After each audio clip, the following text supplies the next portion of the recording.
Ibrani pasal 11 ayat 6 sampai 11 saya bacakan saja ya. Tetapi tanpa iman tidak mungkin orang berkenan kepada Allah. Sebab barang siapa berpaling kepada Allah, ia harus percaya bahwa Allah ada dan bahwa Allah memberi upah kepada orang yang sungguh-sungguh mencari Dia. Karena iman maka dengan petunjuk Allah tentang sesuatu yang belum kelihatan, dengan taat mempersiapkan bahtera untuk menyelamatkan keluarganya. Dan karena iman itu yang menghukum dunia, dan ia ditentukan untuk menerima kebenaran sesuai dengan imannya. Karena iman, Abraham taat ketika ia dipanggil untuk berangkat ke negeri yang akan diterimanya menjadi milik pusakanya. Lalu ia berangkat dengan tidak mengetahui tempat yang dia berdiri. Karena iman, ia diam di tanah yang dijanjikan itu seolah-olah di suatu tanah asing, dan di situ ia tinggal di kemah dengan Ishak dan Yakub yang turut menjadi ahli waris yang satu itu. Sebab itu ia menanti-nantikan kota yang menyediakan, yang direncanakan dan dibangun oleh Allah. Karena iman ia juga dan Sarah beroleh kekuatan untuk memberikan anak cucu, walaupun usianya sudah lewat, karena ia menganggap Dia yang memberikan janji itu setia. Dan dalam perjanjian baru itu jelas dikatakan bahwa tidak semua orang yang percaya itu benar-benar memiliki iman yang menyelamatkan. Artinya banyak orang mengaku percaya, tapi sebenarnya dia tidak punya iman yang menyelamatkan itu. Nah, ya, jadi mengaku percaya itu mudah, gampang, ya. Nah, tapi tidak semua orang yang mengaku percaya itu benar-benar memiliki iman yang menyelamatkan. Maka Yesus sendiri memperingatkan kita di Matius pasal 7 ayat 21 sampai 23. Yesus mengatakan pada hari penghakiman, banyak orang yang mengklaim telah melakukan mujizat dalam nama Tuhan Yesus dan menyembuhkan orang sakit, bahkan mengusir setan dengan nama Tuhan Yesus. Tetapi apa yang dikatakan Tuhan kepada mereka? Menarik ya. Tuhan bilang, aku tidak pernah mengenalmu, pergilah daripadaku. Ya, ini orang-orang yang dimana sudah pasti di gereja, menyembuhkan orang dengan nama Tuhan Yesus, mengusir setan dengan nama Tuhan Yesus, ya. Tapi Tuhan bilang, aku tidak kenal kau. Menarik ya. Kenapa orang-orang ini yang begitu kelihatannya luar biasa, ya, diberikan kuasa oleh Tuhan mengusir setan, menyembuhkan orang sakit, diusir sama Tuhan, tidak boleh masuk ke dalam kerajaan surga karena Tuhan tidak kenal mereka. Itulah yang membuat kita mesti tahu apa sebenarnya iman itu. Ya, bahkan Yakobus pasal 2 ayat 19 mengatakan begini, iblis pun percaya kepada Allah. Coba bayangkan, iblis pun percaya kepada Allah dan gemetar karenanya. Sekarang pertanyaannya, apakah iblis masuk surga? Masuk surga nggak iblis? Dia percaya masuk surga. Mau tetanggaan sama iblis di surga nanti? Ribut kita sekarang. Iblis itu tukang hasut. Dan tetangga hilang. Dikatakan iblis pun percaya dan dia gemetar. Saudara percaya Tuhan gemetar, saudara? Enggak kan? Iblis ini gemetar. Dia percaya hanya ada satu Tuhan. Tapi dikatakan iblis tidak diselamatkan. Ya, jadi pertanyaannya, jadi apa artinya percaya? Itu. Ini yang mau kita renungkan bersama-sama, saudara ya.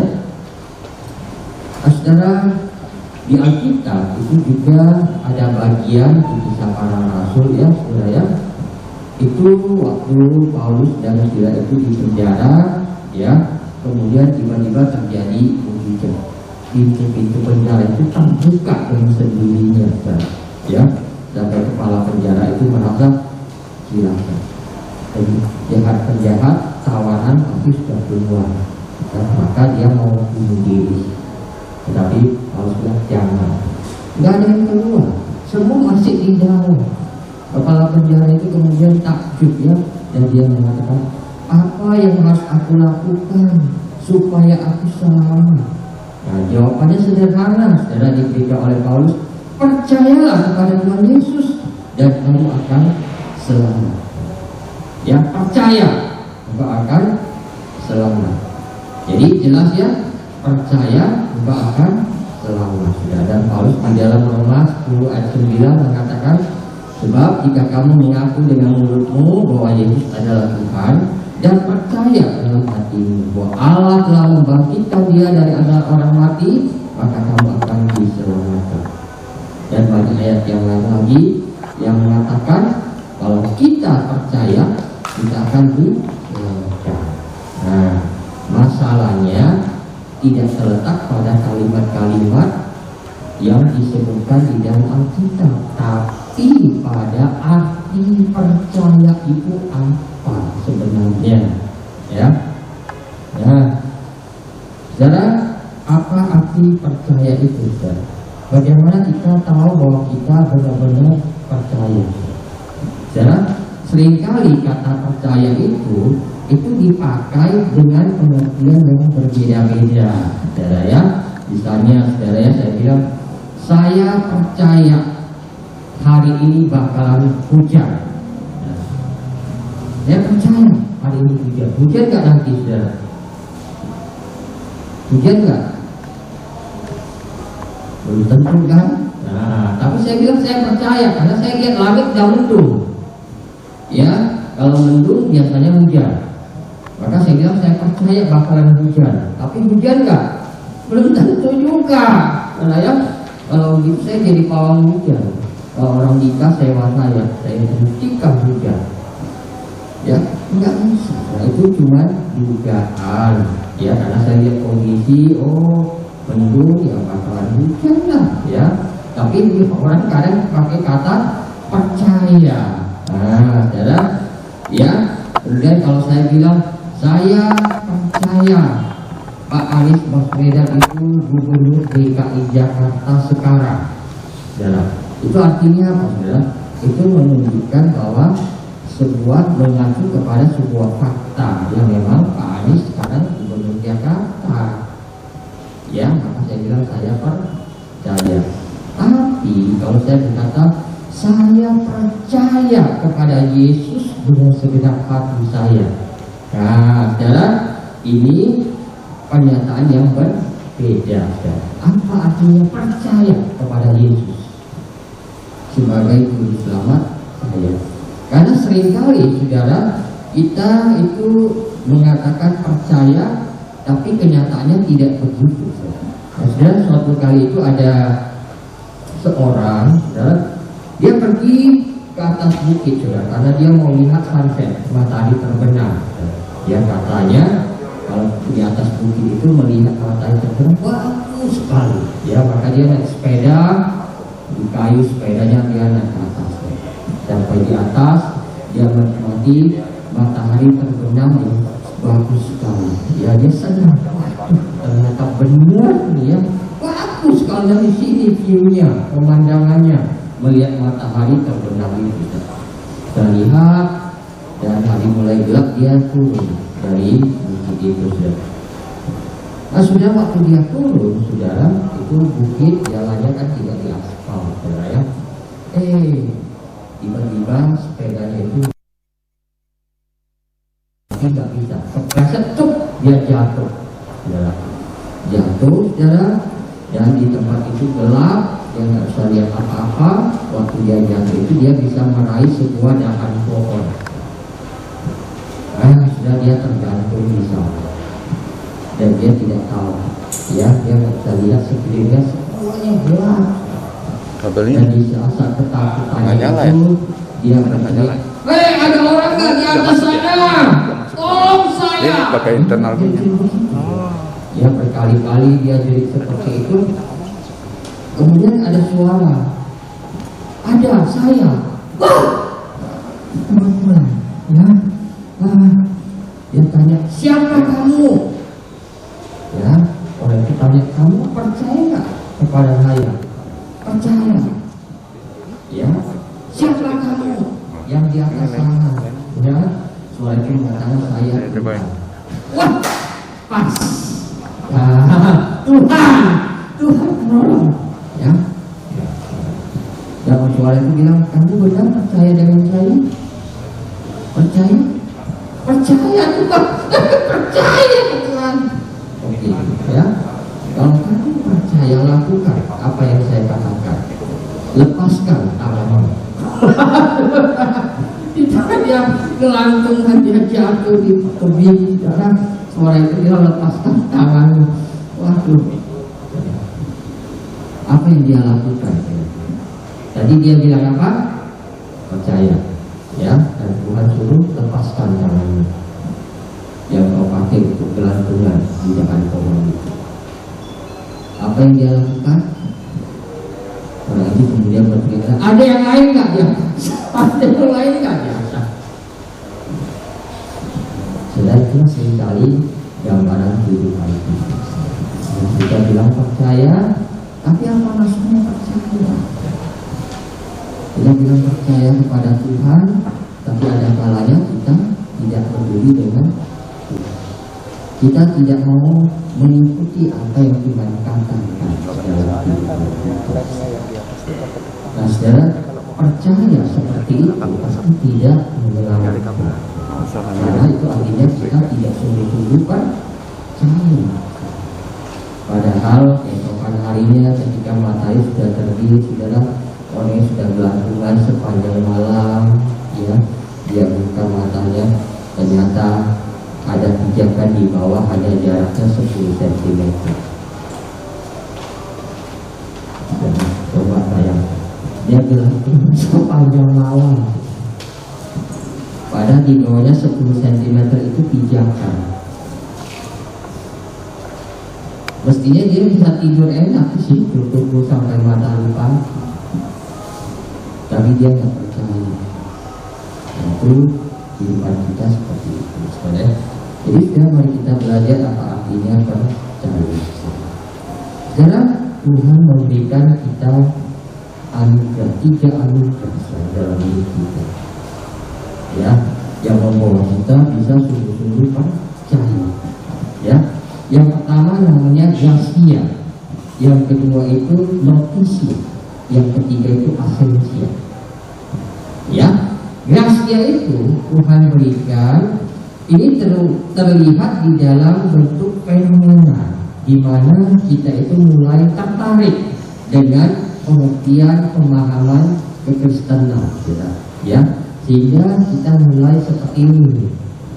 Kita mau dibaptis, kita belajar Alkitab, ya, ikut kelas, ya, dan kita ke gereja, kita beribadah setiap minggu, kita memberikan persembahan kita, ya, itu gracia. Artinya kita yang tadinya tidak, kemudian kita berubah, kita mulai tertarik dengan kekristenan, maka kita ke gereja, kita beribadah di gereja. Nah, itu terlihat seperti itu, ya.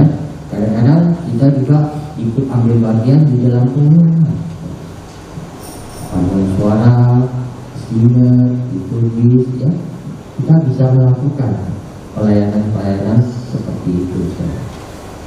Nah, saudara, tapi itu bentuk fenomena, ya.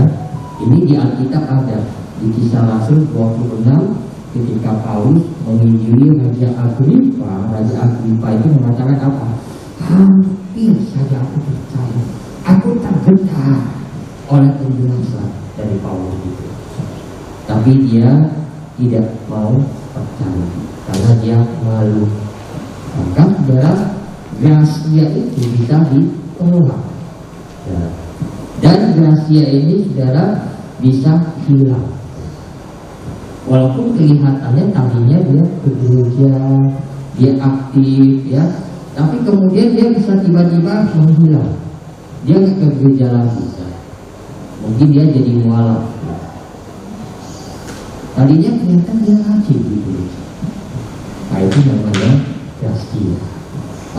Grastia itu artinya tidak cukup. Dibutuhkan yang namanya notisia. Notisia apa? Notisia ini adalah keinginan untuk mengenal firman lebih dalam lagi. Ya, firman Tuhan itu luar biasa, berlapis-lapis kedalamannya, yang perlu kita gali, kita tahu. Jadi orang yang memiliki grastia, kemudian dia punya notisia, dia pengen tahu lebih dalam tentang Tuhan. Dia ingin kenal Tuhan, siapa Tuhan yang aku sembah ini. Aku ingin tahu siapa dia. Maka dia mulai cari tahu. Dia belajar Alkitab dengan sungguh-sungguh, dengan tujuan apa? Mengenal Tuhan lebih dalam. Ya, jadi ini bukan sekedar ikut PA, ya PA ini, PA itu, saudara, tapi ikut aja. Ya, itu nggak ada gunanya, saudara. Berpuluh-puluh tahun kalau sudah lakukan itu nggak ada gunanya. Karena saudara hanya tahu saja, tapi tidak kenal dengan Tuhan yang saudara sembah. Maka saudara mesti punya keinginan untuk mengenal Tuhan, berdoa, Tuhan, tolong supaya aku bisa mengenal Engkau, Tuhan. Siapa Engkau? Supaya aku tidak kenal Engkau dari kata orang, dari kata pendeta, dari kata pemimpin. Aku mengenal Engkau secara pribadi melalui kebenaran firman. Maka orang ini mulai belajar Alkitab, membaca Alkitab, berdoa, minta pimpinan Tuhan, sehingga dia semakin mengenal Tuhan. Sehingga kebenaran firman Tuhan itu dia resapi dan dia mengalami kebenaran firman Tuhan itu. Saudara, itu yang namanya logis. Ya, kalau saudara baca misalnya yang tahu ya Mazmur 23. Semua tahu ya, Tuhan adalah gembalaku yang baik. Pertanyaannya, kenapa Daud mengatakan dia tidak takut? Dan kita kasih jawaban. Daud bilang, Tuhan adalah gembalaku, aku tidak takut, sekalipun aku di dalam lembah kekelaman. Ya, kalau saudara baca saudara dengarkan, tidak akan tahu. Ya, kuncinya bukan karena apa di situ disebutkan, sekalipun aku dalam lembah kekelaman, aku tidak takut, karena gadamu dan tongkatmu melindungi. Bukan itu. Justru kalau saudara baca, saudara paham, justru kuncinya di ayat pertama. Tuhan adalah gembalaku, takkan kekurangan aku.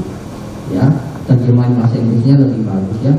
Tuhan adalah gembalaku, aku tidak mau apa-apa lagi. Itu terjemahannya, ya. Tuhan adalah gembalaku, aku tidak mau apa-apa lagi. Nah, saudara, saya dapatkan hal ini ketika saya sakit.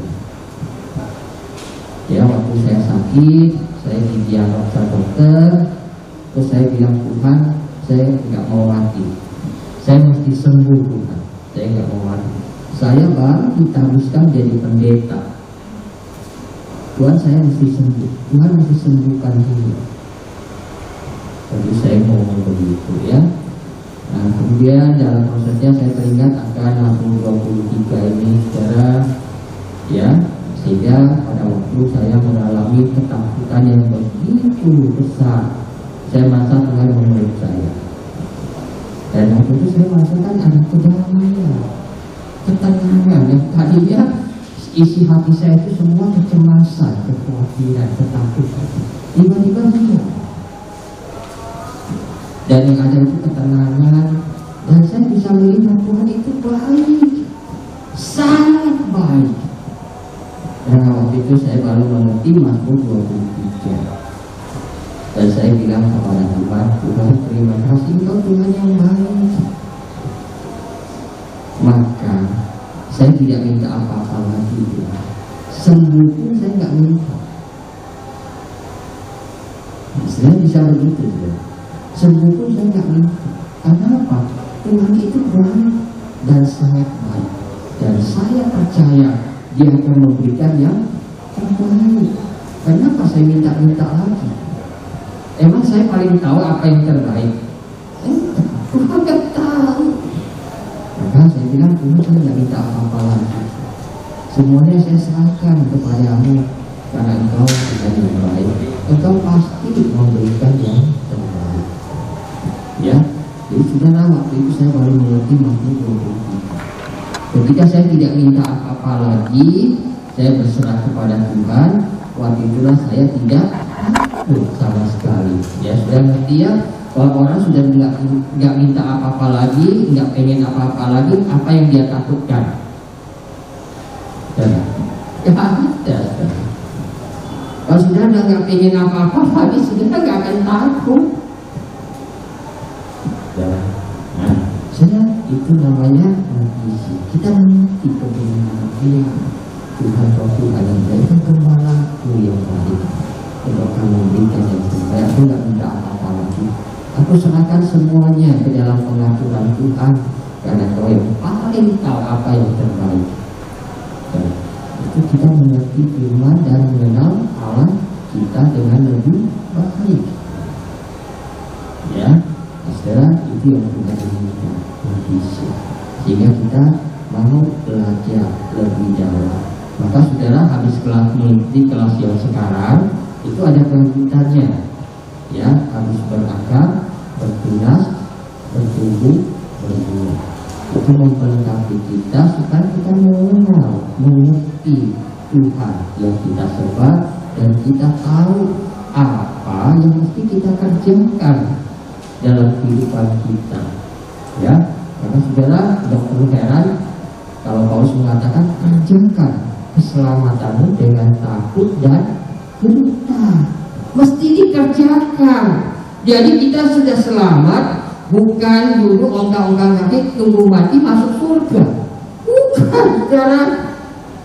Kalau itu yang terjadi, sia-sia pengorbanan keluar kita. Karena pengorbanan itu memulihkan kehidupan kita, memperbaharui kehidupan kita, dan itu butuh kerja keras, butuh usaha. Ya, saudara, memang keselamatan itu anugerah Tuhan. Ya, kalau tidak ada anugerah kita nggak bisa percaya. Tapi waktu kita percaya ada prosesnya lagi. Kita mesti berupaya juga mensyukuri anugerah Tuhan itu, yaitu mengerjakan keselamatan kita dengan takut dan gentar.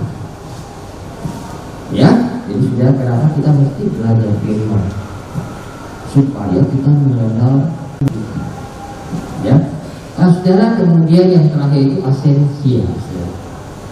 Apa artinya asensia, saudara? Asensia itu artinya, saudara, kita sudah tahu kebenaran, kita sudah memahaminya, maka asensia itu kita berani menyerahkan diri, dituntun oleh firman. Jadi hidup kita sekarang dituntun oleh firman. Firmanlah yang mengarahkan kehidupan kita. Dan kita berani menyerahkan diri untuk dipimpin oleh kebenaran firman Tuhan, walaupun kadang-kala firman Tuhan itu nggak masuk akal. Tapi kita percaya itulah yang Tuhan mau. Maka di kitab Ibrani tadi dikatakan apa? Nuh membangun bahtera di mana? Di atas gunung, sudah sampai orang bilang lu gila. Gila. Kita kalau dirikan kapal besar itu di tepi pantai, dorong ke lautnya aja setengah mati, saudara. Orang dorong kapal besar itu ke laut, susah, saudara. Ya, sekarang mungkin teknologi sudah lebih canggih ya. Dulu coba bayangkan butuh berapa ratus orang mendorong bahteranya yang segitu besarnya. di atas gunung lagi didorong ke laut mati harus. Maka orangnya lu gila kan? Ngapain? Nah, tapi lihat, ini tahu apa yang Tuhan inginkan, dan Tuhan memang yang menyuruh seperti itu, belum taat, maka dia melakukan itu. Dan akhirnya dikatakan lu menghakimi dunia karena ketaatan. Dia dikasih tahu lagi Abraham. Ya, kita belajar banyak tentang Abraham dan keturunannya beberapa bulan ini. Kan Abraham disuruh pergi ke negeri yang dia belum tahu kemana. Padahal dia di Haran sudah enak, tenang hidupnya, dia sudah kaya, dia sudah lapar. Ya, tapi Abraham takut pergi meninggalkan Haran. Waktu itu dia tidak menjalan lagi. Kemudian karena umur, tapi dia taat, dia pergi. Ya, karena ketaatannya itu terjadilah keajaiban. Ya. Karena di sebelumnya dikatakan Sarah itu mundur, nggak bisa menyanyi. Tetapi karena Abraham bersedia keluar dari Haran mengikuti arahan Tuhan, Tuhan janji keturunanmu akan sebanyak pasir di pantai, bintang di langit. Abraham pergi. Maka Sarah, ya, Sarah aja memang nggak percaya, ya, ketika berkali-kali Tuhan datang, ya, ada suatu kali itu atau malaikat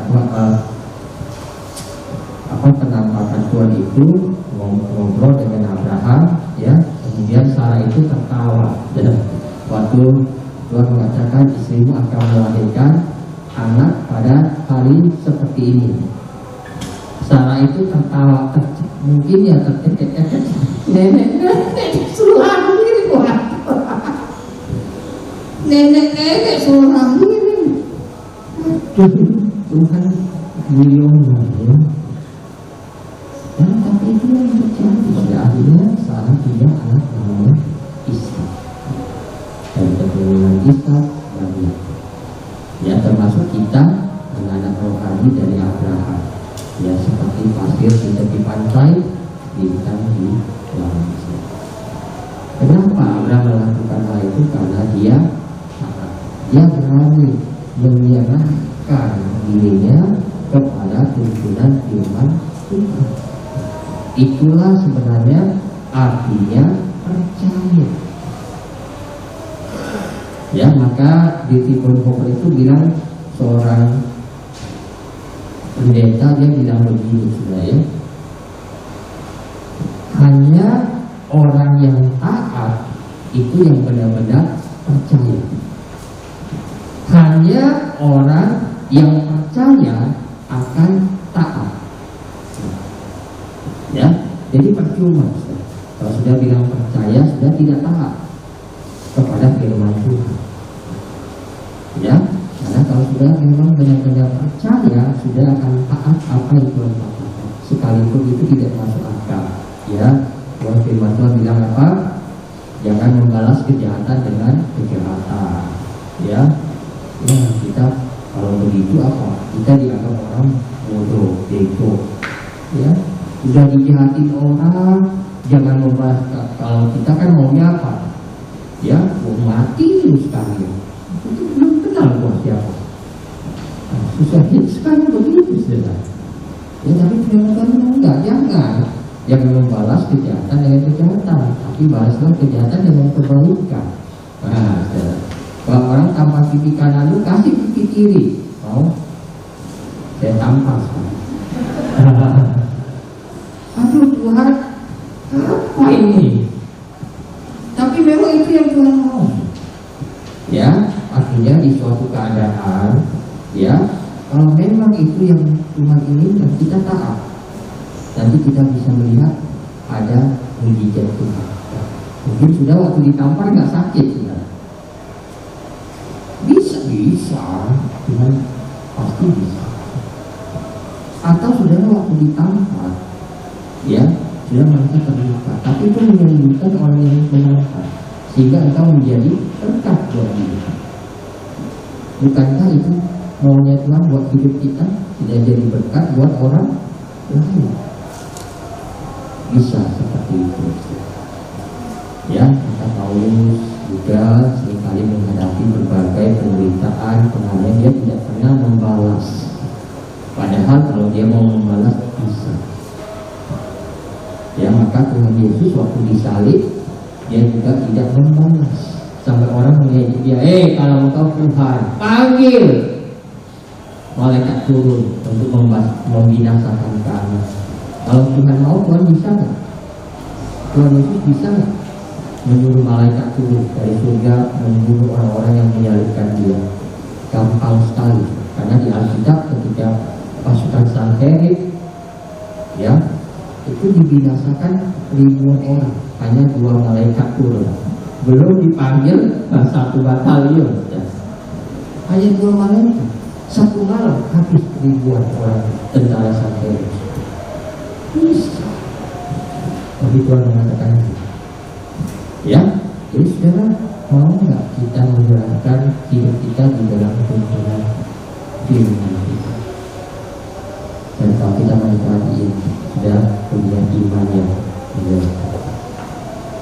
Ya sudah lihat, ada gracia, ada noticia, ada asensi, di mana saudara boleh menyerahkan hidup saudara kepada pimpinan firman Tuhan dan sudah yakin apa yang firman Tuhan katakan itu adalah iya dan amin.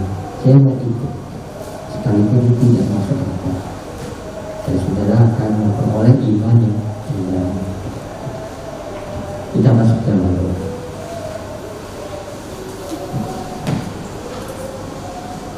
Bapa, kami datang kepadamu Tuhan, kiranya Engkau menolong kami supaya kami memahami Tuhan apa artinya percaya yang sesungguhnya. Bukan hanya sekedar kami ke gereja, ikut pelayanan, kami tertarik aktivitas di gereja, karena itu hanya bagian dari gracia.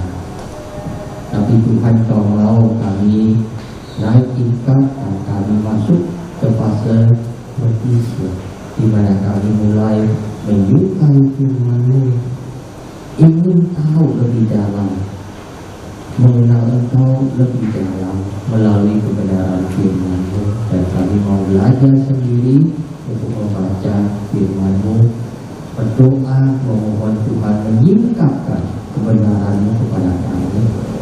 Dan kemudian setelah kami tahu kebenaran-Mu Tuhan, kami naik tingkat lagi ke tahap asensia, di mana kami menyerahkan hidup kami di dalam pimpinan kebenaran firman-Mu, mentaati apa yang Tuhan firmankan, apa yang Tuhan katakan. Karena firman-Mu mengatakan orang yang mengasihi Engkau adalah orang yang melakukan firman-Mu.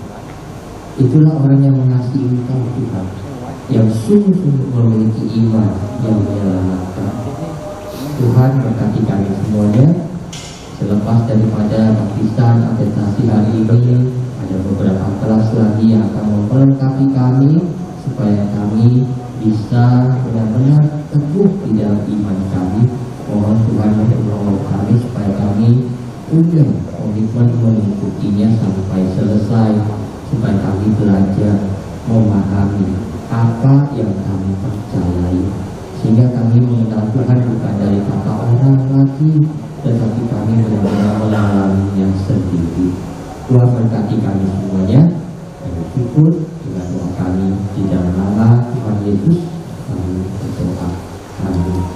Masuk ke dalam sesi yang kedua, kita mempersiapkan hati kita dan kita nanti menunggu mengikut Yesus keputusan.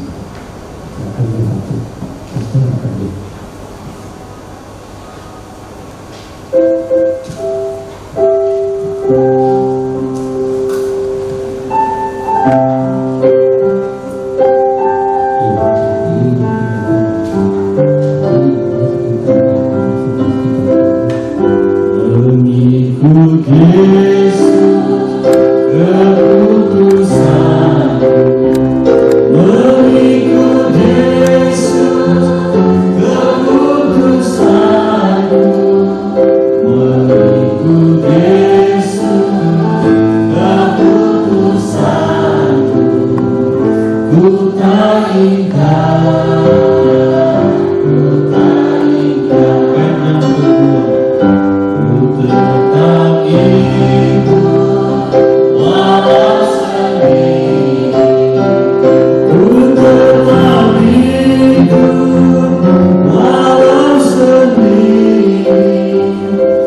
tetap hidup walau sendiri, ku tak ikat, ku tak ikat. Bait yang ketiga, saling di depan dunia ku tinggal, saling di depan dunia ku tinggal, saling di depan dunia ku tinggal, ku tak ikat,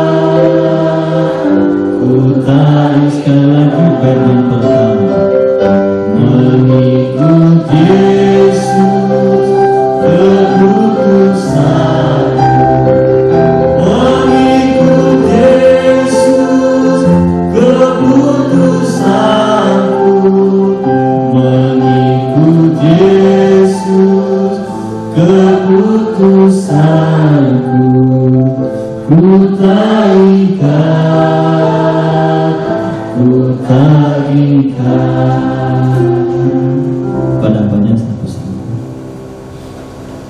Selamat pagi Bapak Ibu yang saya kasihi. Mari kita bersama-sama persiapkan hati kita masuk ke dalam doa. Bapak Surgawi, kami bersyukur untuk pagi hari ini Engkau kembali memberikan kami kesempatan untuk belajar akan firman Tuhan. Secara khusus kami yang mempersiapkan diri kami untuk memproklamirkan diri kami sebagai pengikut Engkau ya Tuhan. Ya Tuhan, Engkau persiapkan akan hati kami, kiranya Roh Tuhan terus bekerja di dalam setiap pikiran kami, hati kami ya Tuhan. Sehingga apa yang kami dengarkan pada hari ini akan firman Tuhan, sehingga dapat memberikan akan pengetahuan, bukan saja pengetahuan ya Tuhan, tetapi kami boleh mengerti dan kami boleh menerapkan akan firman-Mu di dalam setiap kehidupan kami. Ya Tuhan, kami serahkan waktu pemberitaan firman-Mu dan hamba-Mu yang sangat terbatas ini, biarlah Engkau kuatkan, Engkau berapi. Dengar doa kami Tuhan, di dalam nama Tuhan Yesus kami berdoa, kami bersyukur. Amin. Saat ini kita akan masuk ke dalam sesi yang kedua. Saudara, saya ingin membacakan sebagian firman Tuhan. Sebenarnya waktunya cuma 25 menit, tapi Pak Paul habiskan waktu 45 menit ya. Oke, kita buka Efesus pasal 6 ayat 10 hingga dengan hingga 20 ya. Oke. Saya akan bacakan bagi saudara yang membawa firman Tuhan boleh menyimak ya. Akhirnya hendaklah kamu kuat di dalam Tuhan, di dalam kekuatan kuasa-Nya. Kenakanlah seluruh perlengkapan senjata Allah supaya kamu dapat bertahan melawan tipu muslihat iblis. Karena perjuangan kita bukanlah melawan darah dan daging, tetapi melawan pemerintah-pemerintah, melawan penguasa-penguasa, melawan penghulu-penghulu dunia yang gelap ini, melawan roh-roh jahat di udara. Serem ya saudara ya. Ya, sebab itu ambillah seluruh perlengkapan senjata Allah supaya kamu dapat mengadakan perlawanan pada hari yang jahat itu dan tetap berdiri sesudah kamu menyelesaikan segala sesuatu. Jadi berdirilah tegak, berikat pinggangkan kebenaran, dan berbaju jirahkan keadilan. Kakimu berkasutkan kerelaan untuk memberitakan Injil damai sejahtera. Dalam segala keadaan pergunakanlah perisai iman, sebab dengan perisai itu kamu akan dapat memadamkan semua panah api dari si jahat. Dan terimalah ketopong keselamatan dan pedang roh, yaitu firman Allah. Dalam segala doa dan permohonan berdoalah setiap waktu di dalam roh, dan berjaga-jagalah di dalam doamu itu dengan permohonan yang tak putus-putusnya untuk segala orang kudus dan seterusnya. Saudara, hari sesi yang kedua kita akan masuk ke dalam sesi yaitu melawan kuasa setan. Melawan kuasa setan. Nah, saya akan bertanya, ini juga seringkali boleh kata saya itu mengutip kata-kata dari Pak Gembala ya, yaitu apa yang paling ditakutkan orang tentang setan, saudara? Apa, saudara? Serem, mukanya serem. Ya benar, mukanya serem. Itu berarti bahwa itu penampakannya, bukan?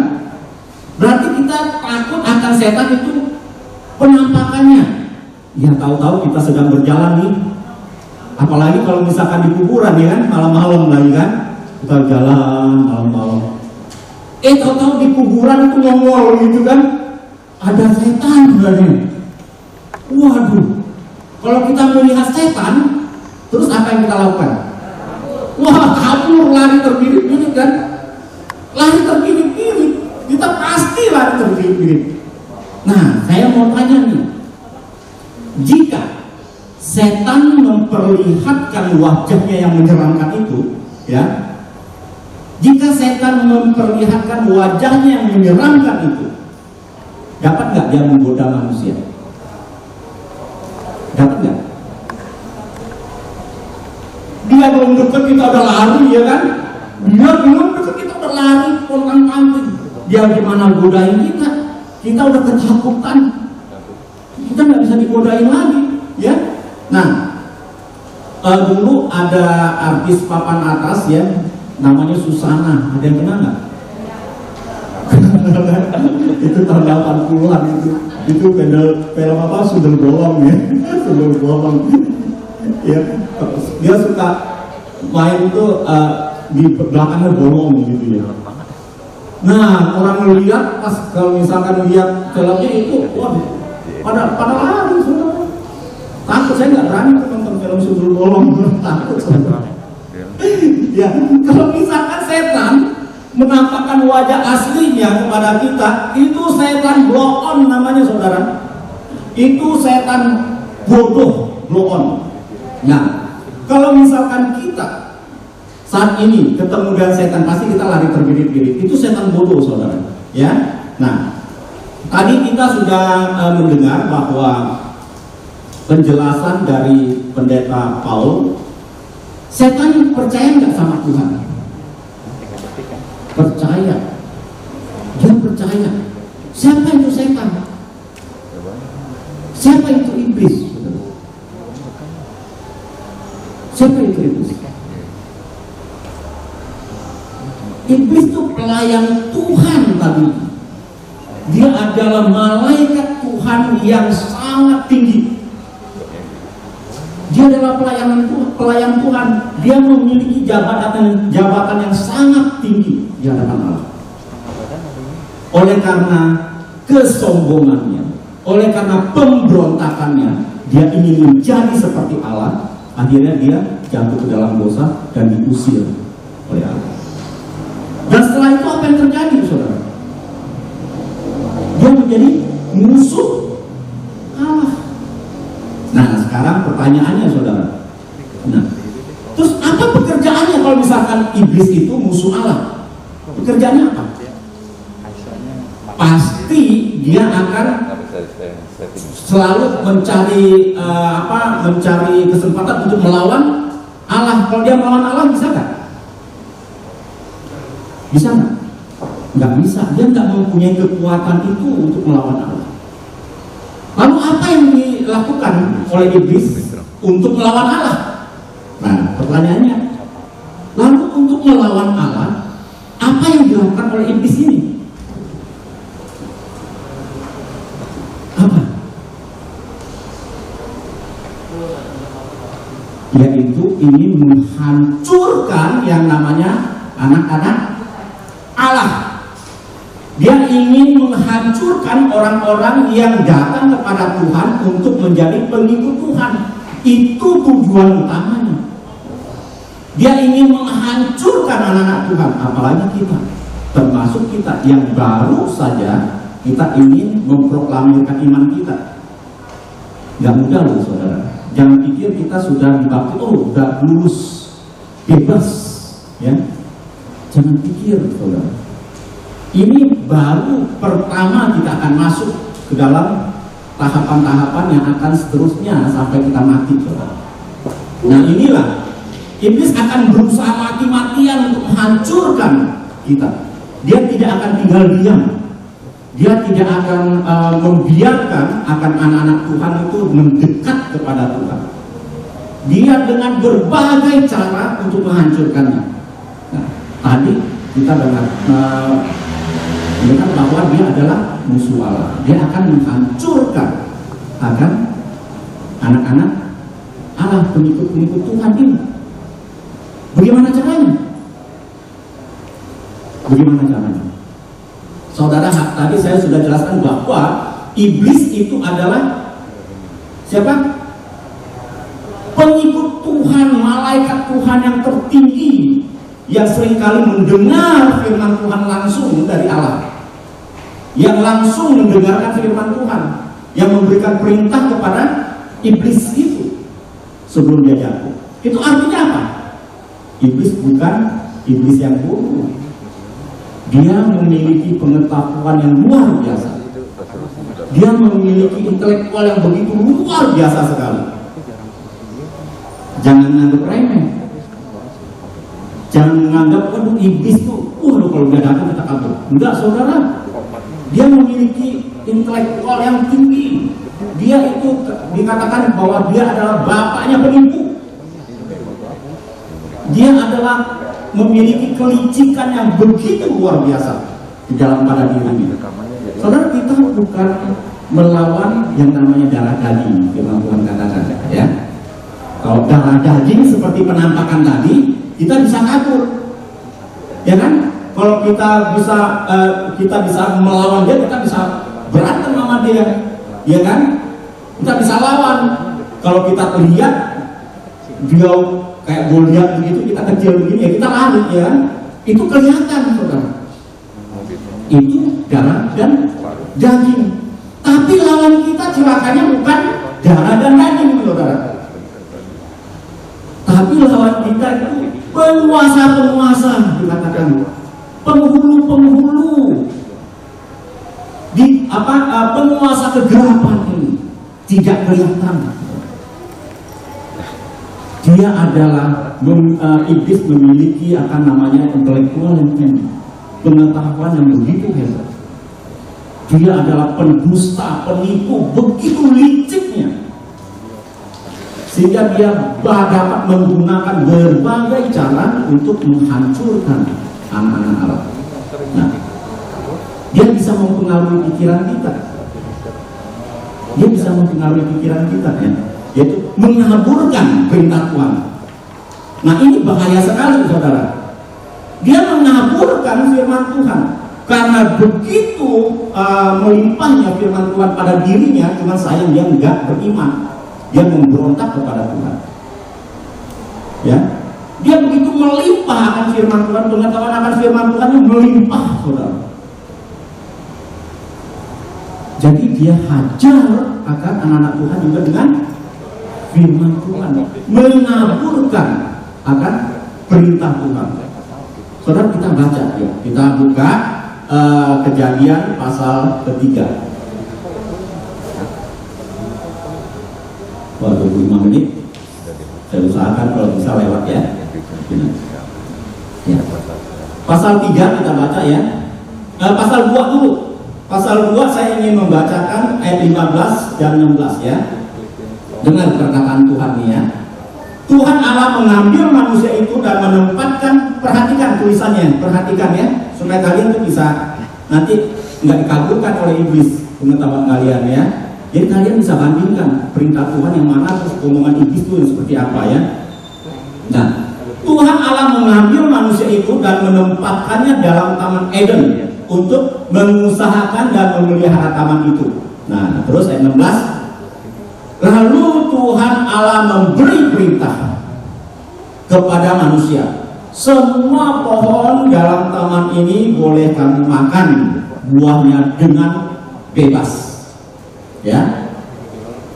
Lalu ayat 17, tetapi pohon pengetahuan tentang yang baik dan yang jahat itu janganlah kau makan buahnya, sebab pada hari engkau memakannya pastilah engkau mati. Ini perintah Tuhan begitu tegas, begitu tegas, begitu jelas sekali. Jelas nggak perintahnya? Jelas sekali. Nah, kemudian iblis datang di pasal ketiga. Ya, kita melihat yang mengambil wujud ular. Ya, apa yang dikatakan ular? Ya. Adapun ular, pasal 3 ayat 1 ya. Adapun ular ialah yang paling cerdik. Ini licik, saudara. Dari segala binatang di darat yang dijadikan oleh Tuhan Allah. Ular itu berkata kepada perempuan itu, perhatikan pengaburan akan firman Tuhan, perhatikan ya. Nah, tentulah Allah berfirman, semua pohon dalam taman ini jangan kamu makan buahnya, bukan? Ada perbedaan nggak? Ada perbedaan nggak? Ada perbedaan nggak? Coba ya, saya ulangi ya, ini perintah Tuhan ya, coba. Semua pohon dalam taman ini boleh kau makan buahnya dengan bebas. Terus iblis katakan, semua pohon dalam taman ini jangan kamu makan buahnya, bukan? Jelas nggak perbedaannya? Tapi dia mencoba untuk mengaburkan akan perintah Tuhan ini. Ya, nah terus kita lanjutkan. Dikatakan kemudian, lalu sahut perempuan itu kepada ular. Ternyata dia sudah masuk ke dalam penipuan ini. Si Hawa sudah masuk ke dalam tipu daya iblis. Kita perhatikan ya. Buah pohon-pohonan dalam taman ini boleh kami makan, betul, ya. Tapi bebasnya dihilangkan. Nah ini celakanya. Bukan boleh makan aja, tetapi dengan bebas kamu boleh memakan semuanya. Tapi bebasnya dihilangkan. Terus dilanjut, tetapi tentang buah pohon yang ada di tengah-tengah taman ini Allah berfirman, jangan kamu makan ataupun rabah buahnya. Adakah firman Tuhan mengatakan rabah? Enggak ada. Tuhan tidak memerintahkan bahwa Hawa itu nggak boleh memegang. Enggak. Tuhan mengatakan jangan engkau makan buahnya. Ya. Terus dikatakan lagi, nanti kamu mati.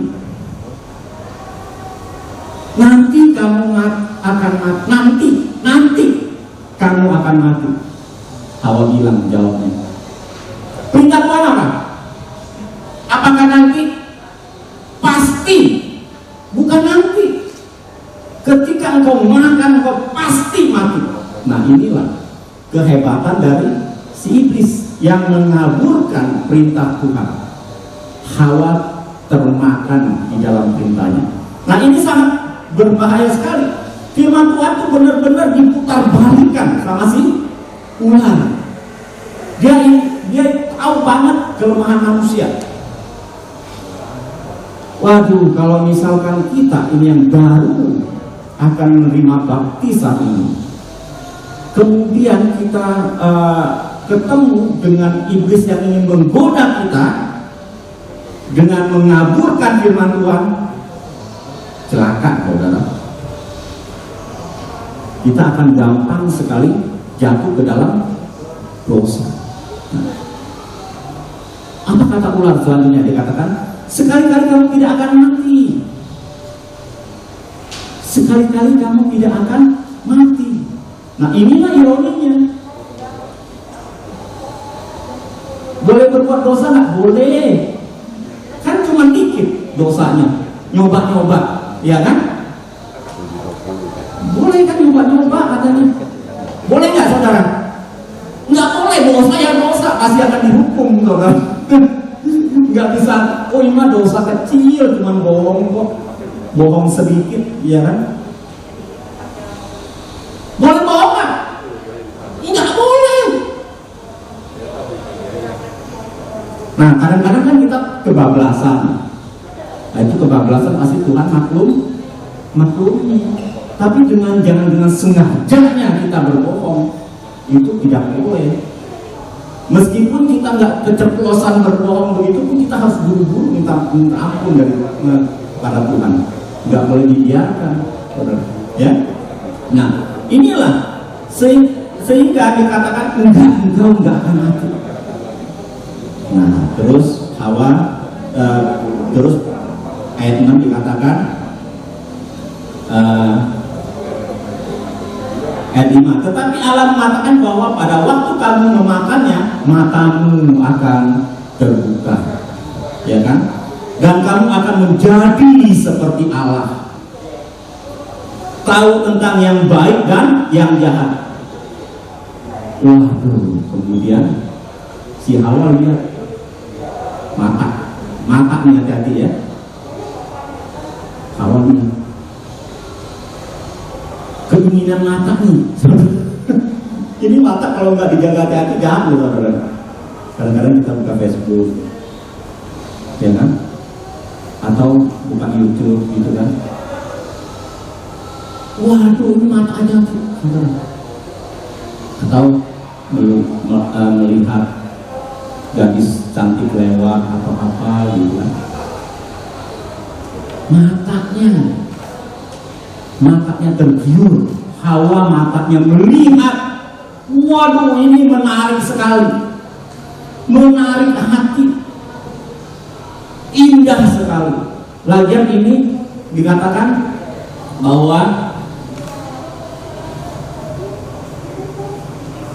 baik untuk perempuan itu melihat bahwa buah pohon itu baik untuk dimakan dan sedap kelihatannya. Lagi pula pohon itu menarik hati karena memberi pengertian.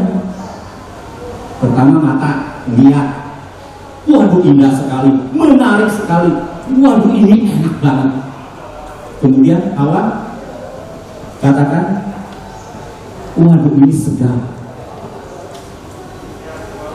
Keinginan daging. Ini iblis nih luar biasa loh, saudara. Dia menyerang mata kita. Mata melihat, kemudian kita mengingini dalam hati, kemudian kita lakukan di dalam kehendak keinginan daging kita, sehingga keinginan kita tuh tergoda, kita mau mengambilnya. Terus yang ketiga apa? Dikatakan kalau aku makan ini maka aku akan dibukakan pengertiannya. Berarti dia ingin seperti Allah. Itu pernah dikotbahkan bahwa Adam tentang otonomi itu. Dia ingin tahu sendiri, menilai sendiri hal yang baik dan yang jahat itu. Saudara, inilah tipu daya iblis yang begitu mengerikan bagi kita semua. Nah, inilah kelemahan kita manusia, saudara.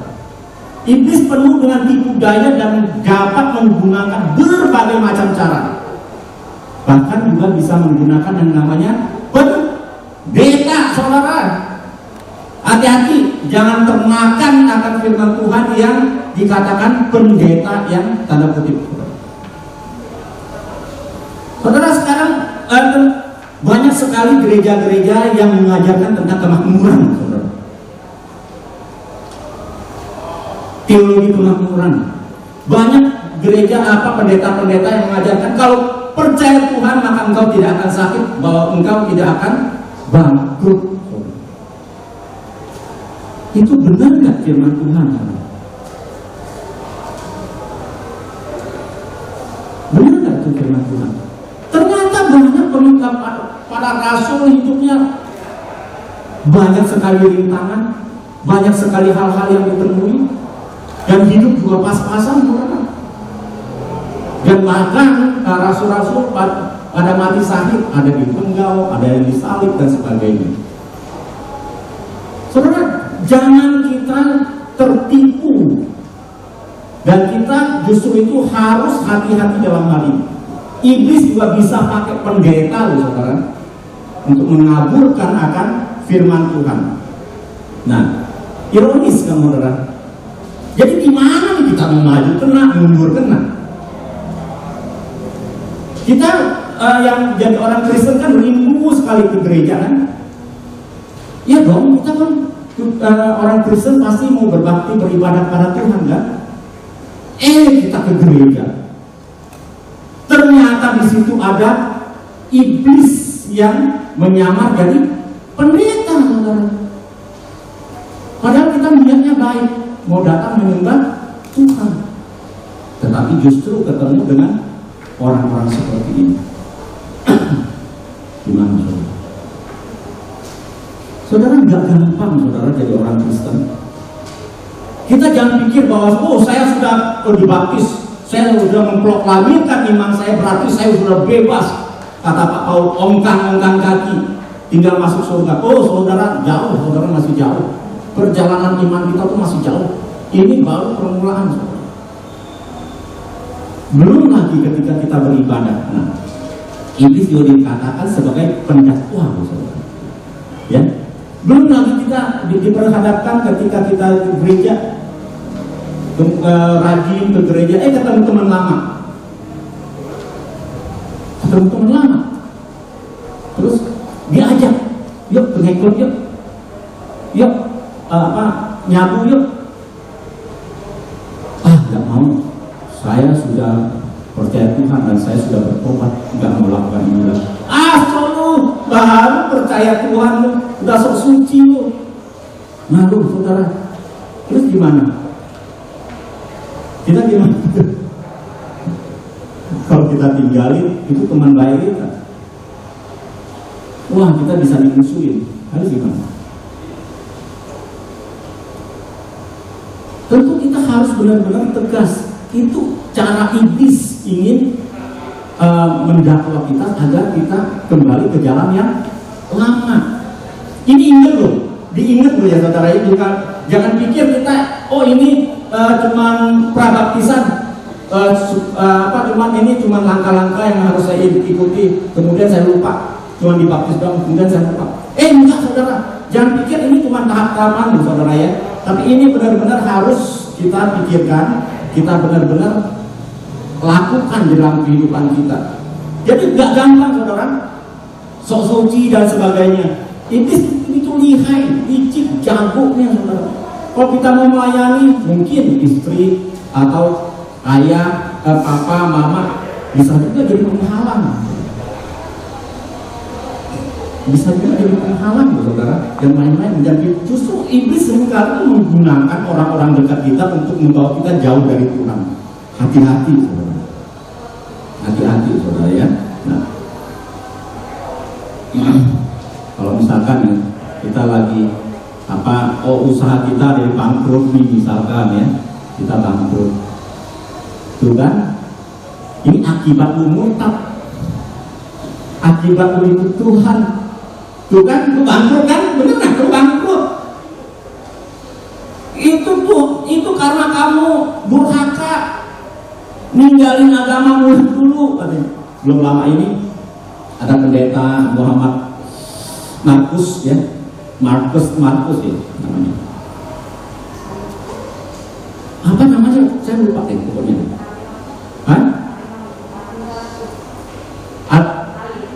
Ali Markus. Wah, kan belum lama meninggal, ya kan? Waduh, katanya inilah itulah karena dia murtad inilah dan sebagainya. Padahal bukan begitu saudara. Memang kita harus menghadapi semua ini. Wah, saya sekarang ini belakangnya saya sering kali dengar perdebatan seperti Muhammad KC dan segala. Saya sering kali dengar itu. Wah, itu kita melihat banyak sekali orang yang dicecer habis, murtad lah sebagainya. Kalau kita nggak kuat coba, apalagi diintimidasi supaya seperti Ali Markus, intimidasi begitu. Kalian kuat kan? Nggak gampang saudara. Maka saya bilang jangan pikir setelah kita dibaptis kita lulus, ongkang-ongkang kaki masuk surga. Enggak. kita masih harus menghadapi banyak sekali tantangan-tantangan dalam hidup ini. Saya ingatkan lagi, ini harus benar-benar masuk dalam pengertian kita ya, supaya kita tuh jangan hanya sebagai sebagai tahapan yang untuk masuk ke baptisan aja, anggap aja ini buat selingan aja. Jangan, saudara. Jangan. Saya berdoa supaya Roh Kudus terus menolong kita untuk benar-benar memahami akan hal firman Tuhan ini, supaya kita lakukan dalam kehidupan kita. Nah, jika musuh kita begitu jahatnya, begitu lihai, begitu licik, penuh dengan tipu daya, kalau dengan kekuatan kita bisa nggak? Kalau dengan kekuatan kita sendiri bisa nggak melawannya? Nggak bisa. Nggak bisa. Berapa banyak orang yang gagal dalam hal ini? Nggak bisa. Kita nggak bisa bersandar pada diri kita sendiri. Nah, oleh sebab itu saya ajak kita kembali ke Efesus pasal 6 tadi.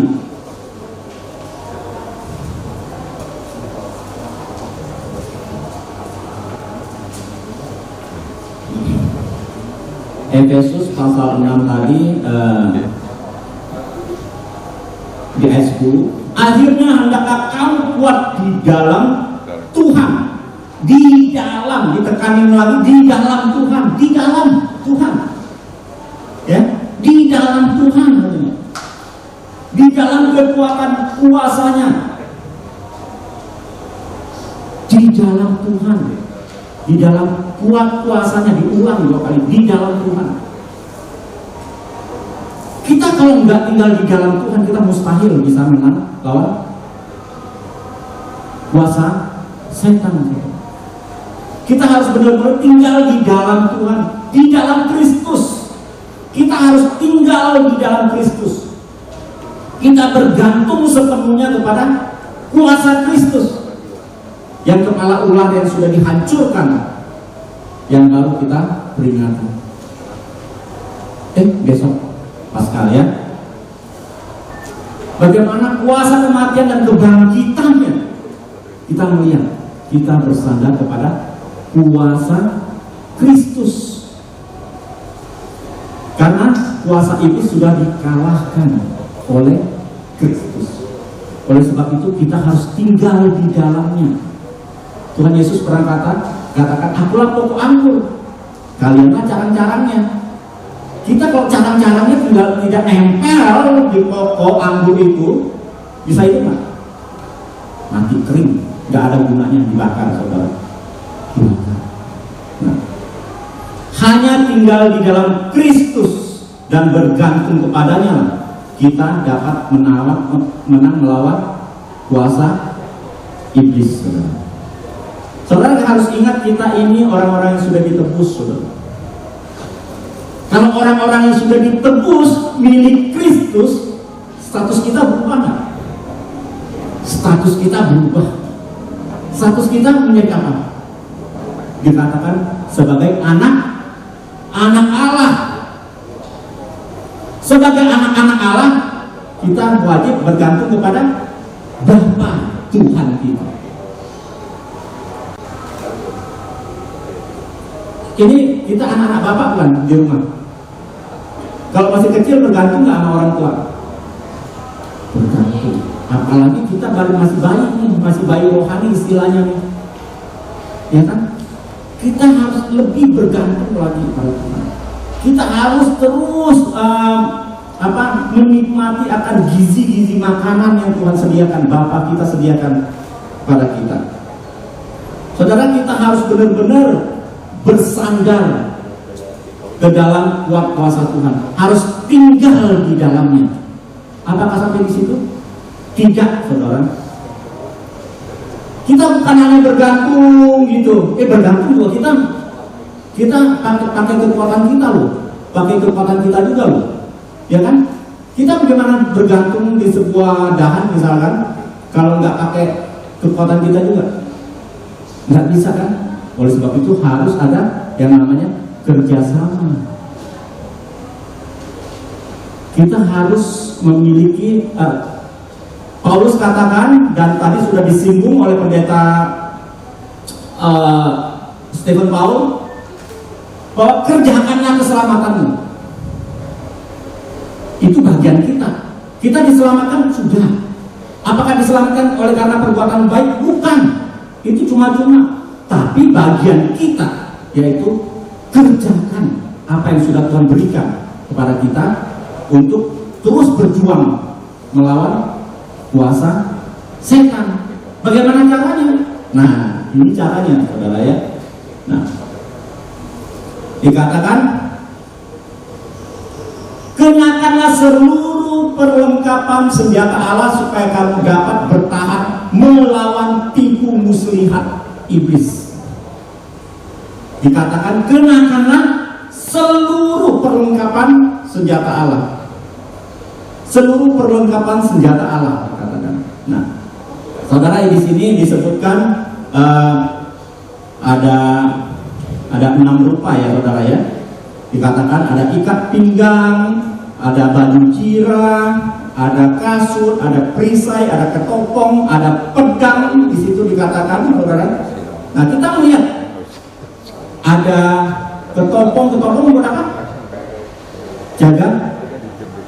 Kalau misalkan Paulus ini mengambilkan sebuah contoh prajurit Romawi, saudara ya.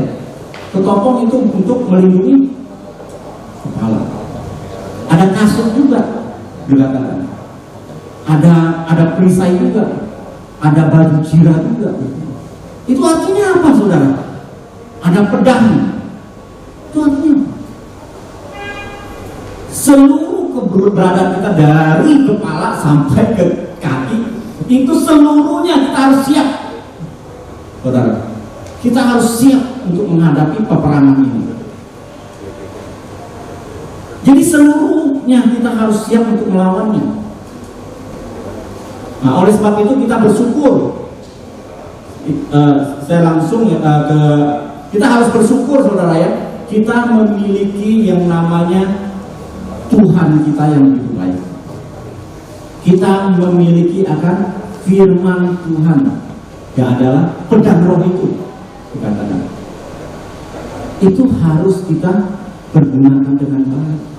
Ketopong, baju jirah itu saya nggak jelaskan satu persatu, saudara ya. Terus kasut dan sebagainya, itu kita harus pergunakan pedang roh, firman Tuhan. Itu untuk, kalau pedang itu apa? Untuk melawan dan bertahan dong, ya kan? Kalau terus gitu kan, kayak orang main silat gitu, ya kan? Nah, untuk juga menusuk juga, ya kan? Nah, oleh sebab itu kita harus benar-benar memahami akan pedang roh ini, Alkitab firman Tuhan ini. Nah, kalau misalkan iblis begitu menguasai firman Tuhan, ya kan? Kita tidak baca firman Tuhan, udah itu kita ibadah sebulan sekali atau setahun sekali, nggak ikut persekutuan lah, nggak ikut komsel lah, nggak ikut doa bareng dan sebagainya. Waduh, saudara, gampang sekali kita diserang. Gampang sekali kita diserang dan gampang sekali kita jatuh. Oleh sebab itu, diri kita harus benar-benar bertekad untuk membaca firman Tuhan. Seperti yang sudah kita jadwalkan ya, di dalam gereja kita ada program ini untuk membaca firman Tuhan. Jadi kita perjanjian baru kan udah semua itu kan, tidak? Nah, sekarang kita kejadian. Jadi kita perjanjian. Bukan hanya itu, saudara. Setiap hari Kamis kita juga ada kasih Lexio Divina supaya kita merenungkan firman Tuhan. Sebenarnya ini Lexio Divina, tujuan kita membuatnya untuk memotivasi para jemaat untuk merenungkannya sendiri sebenarnya, untuk belajar. Karena itu Lexio Divina itu sebuah renungan yang sederhana. Tadinya cuma itu, supaya kita tuh membakar saudara-saudara agar saudara-saudara ikut akan Lexio Divina. Bukannya terus-menerus. Sekarang sudah kebablasan tuh, saudara. Jadi terus-menerus sama Tuhan yang bikinin sediain Lexio Divina, padahal kita bukan begitu tujuannya, saudara. Tujuan pertamanya kita bikin Lexio Divina agar dalam jangka waktu berapa lama kita stop, supaya jemaat berusaha untuk melakukan Lexio Divina, saudara. Tapi sekarang sudah kebablasan, kita disediain terus. Tapi saya nggak tahu saudara pernah nggak melakukan Lexio Divina sendiri di rumah, misalkan dalam bacaan Alkitab, oh ayat ini saya tertarik, kemudian kita merenungkan ayat itu. Nah itu tujuannya saudara sebenarnya. Nah oleh sebab itu kita harus memiliki gudang firman Tuhan. Kita harus memiliki gudang firman Tuhan, supaya kita tuh ketika iblis datang menyerang, oh kita ada gudang, tinggal keluar dari gudang, terlawan firman Tuhan. Kita lawan si iblis. Kalau gudang kita kosong, saudara, apapun nggak ada, plong gitu. Wah tuh, saudara, kita nggak ada pertahanan yang kuat. Nah, saudara, oke. Sesi ini sampai di sini. Kiranya penjelasan dari sesi pertama, sesi kedua, meskipun sangat terbatas dan biasanya kita tuh melakukannya kalau nggak ada pandemi, kalau ramai begini kita ke puncak, saudara. Tapi karena ada pandemi kita di sini, gitu. Nah, biasanya ada 4 sesi. Jadi harinya kita cuma ini kita persingkat cuma 2 sesi. Nah, biarlah 2 sesi ini kita benar-benar kita boleh menerimanya dengan baik, sehingga tidak kita anggap remeh firman Tuhan ini, sehingga kita dapat melawan kuasa iblis yang setiap saat mungkin akan menghajar kita. Tapi kita bersiap, ya. Oke, kita masuk dalam doa. Bapa Surgawi, kami bersyukur ya Tuhan untuk firman-Mu. Biarlah firman-Mu ya Tuhan boleh terus berbicara di dalam hati kami, dan boleh menjadi sebuah bekal dalam kehidupan kami ketika kami menghadapi akan masalah-masalah dalam kehidupan yang dilakukan oleh iblis dengan kelicikannya ya Tuhan untuk menjatuhkan kami, sehingga kami dapat bertahan dan melawan, sehingga kami ya Tuhan memperoleh kemenangan karena kami bergantung kepada Tuhan. Terima kasih Tuhan, berkati akan seluruh calon baptisan ini, biarlah imannya boleh terus bertumbuh dan senantiasa hidup yang memuliakan Tuhan. Di dalam nama Tuhan Yesus kami berdoa, kami bersyukur. Amin. Tuhan berkati. Selamat pagi saudara sekalian. Iya. Oh iya, selamat siang. Aduh, salahnya udah 2 kali bisa udah dinyala. Yang kedua salah ucapinnya lagi ya. Ya selamat bagi saudara sekalian yang hari ini dibaptis dan atestasi. Karena saudara dibaptis dan atestasi, maka secara otomatis saudara bergabung menjadi anggota GKBJ Cengkareng, ya. Nah, menjadi seorang anggota di sebuah organisasi, di sebuah lembaga, di sebuah gereja harus juga tahu kan, kita punya visi dan misi, tujuan seperti apa, ya, supaya kita bergerak kepada satu visi dan tujuan yang sama. Nah, gereja kita juga punya visi. Mungkin saudara sekalian pernah ikut ke gereja-gereja tertentu, mereka ada satu statement misalnya, gereja ini membawa jemaat yang semuanya bisa masuk ke surga, begitu ya. Padahal Alkitab sudah menjanjikan bahwa kalau kita percaya kepada Kristus sebagai juru selamat kita, maka kita mendapatkan jaminan di dalam kerajaan surga. Hanya percaya, hanya beriman. Tetapi apakah perjalanan iman kita itu hanya sebatas sampai ke surga saja, atau sebagai orang Kristen sebenarnya kita juga bisa mengalami yang namanya kerugian. Nah, sekalian saya mengajak kita untuk memikirkan, apa sih keberadaan saya di dunia ini, untuk apa, ya? Dan pastinya pada satu waktu yang kita tidak tahu kapan waktunya, kita akan dipanggil oleh Tuhan. Kita akan meninggalkan dunia ini dan kita akan berhadapan dengan Tuhan muka dengan muka, ya. Apa yang terjadi setelah kita mengalami kematian? Di sini dikatakan sebab kita harus menghadapi tata pengadilan Kristus supaya setiap orang memperoleh apa yang patut diterimanya sesuai dengan yang dilakukannya dalam hidupnya, baik ataupun jahat. Ya, di sini kita akan menerima sesuatu dari Tuhan tergantung kita baik dan jahat. Nah, ini bicara bukan kita masuk surga atau enggak. Masuk surga itu udah dijamin, hanya percaya kepada Kristus. Tetapi perbuatan baik kita menentukan enggak? Menentukan apa?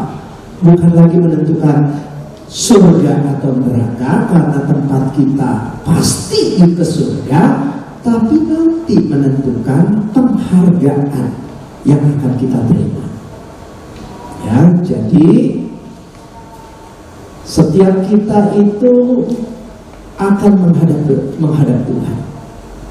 Dan apakah nanti hidup kita di tengah dunia ini dihargai oleh Tuhan, yang digambarkan dengan mahkota yang kita terima. Kalau kita hidupnya melayani, hidupnya setia mengikuti Tuhan, maka ada mahkota yang Tuhan berikan kepada kita. Dan jika ada orang-orang Kristen yang hidupnya sembarangan, sudah percaya kepada Kristus, hidupnya seenak-enaknya saja, orang-orang yang demikian masuk surga tapi akan kehilangan yang namanya upah, mahkota, tanda penghargaan Tuhan bagi setiap kita. Saya yakin dan percaya sekalian, saudara tidak mau kehilangan mahkota, bukan? Saudara punya keinginan kalau menghadap Tuhan, ya, ketika kita dipanggil nanti, hidup kita dilihat, wah, ini hambaku yang baik dan setia, hambaku yang hidupnya berkenan di hadapan Tuhan. Dan saya yakin dan percaya, saudara, tidak ada sukacita yang lebih besar di surga ketika kita mendengarkan kalimat Tuhan kepada kita, engkau adalah hambaku yang baik dan setia. Nah, gereja ini saudara mengharapkan saudara sekalian punya kehidupan yang seperti itu, menjadi orang Kristen yang tidak cukup, wah, saya sudah masuk surga, tapi kita mau nanti ada sebuah mahkota yang Tuhan berikan kepada kita, tanda penghargaan Tuhan bagi setiap kita. Nah, apa sih yang membuat kita itu berharga di hadapan Tuhan? Ya, yaitu keserupaan dengan Kristus. Jadi setelah kita percaya, bayi rohani dikatakan bertumbuh dewasa. Nah, waktu kita dewasa ini secara rohani, ukurannya apa? Ukurannya saya semakin serupa nggak dengan Kristus. Itu yang menjadi ukuran. Ya, nah, oleh sebab itu gereja kita memiliki visi, yaitu apa? Gereja yang membawa orang kepada Kristus, diajak percaya kepada Kristus, mengabarkan Injil supaya percaya kepada Kristus, tetapi tidak cukup hanya sampai di situ saja. Tetapi apa? Bertumbuh menjadi serupa Kristus dan menjadi berkat bagi gereja dan masyarakat. Ayo kita sama-sama bacakan kalimat ini. 1, 2, 3. Menjadi, yang di depan ini nanti. Menjadi, ayo, 1, kebaca nggak sih? Kebaca ya? Oh, gereja yang membawa orang kepada Kristus, bertumbuh serupa Kristus. Kok dihilangin? Diperbesar dulu. Enggak, situ warnanya Nah, ya. Gereja yang membawa orang kepada Kristus, bertumbuh serupa Kristus, dan menjadi berkat bagi gereja dan masyarakat. Jadi gereja ini pengen membawa saudara, ya, percaya kepada Kristus. Ini sudah dibaptis itu menyatakan iman percaya kepada Kristus. Yang atestasi menyatakan bergabung dengan gereja ini, menuju kepada satu tujuan yang sama. Tujuannya apa? Serupa dengan Kristus. Jadi saudara menjadi orang Kristen yang baik, ukurannya apa? Serupa dengan Kristus. Saudara menjadi jemaat yang baik, ukurannya apa? Serupa dengan Kristus. Jadi kita hidup di tengah dunia ini punya sasaran. Sasarannya kita yaitu serupa dengan Kristus. Dan kalau kita serupa dengan Kristus, itulah yang membuat hidup kita berharga di hadapan Tuhan. Ketika kita berhadapan dengan Tuhan, ketika kita dihakimi oleh Tuhan. Nah, gereja kita memiliki misi satu, ya, membawa orang kepada Kristus melalui gerakan Andreas dan gerakan Matius.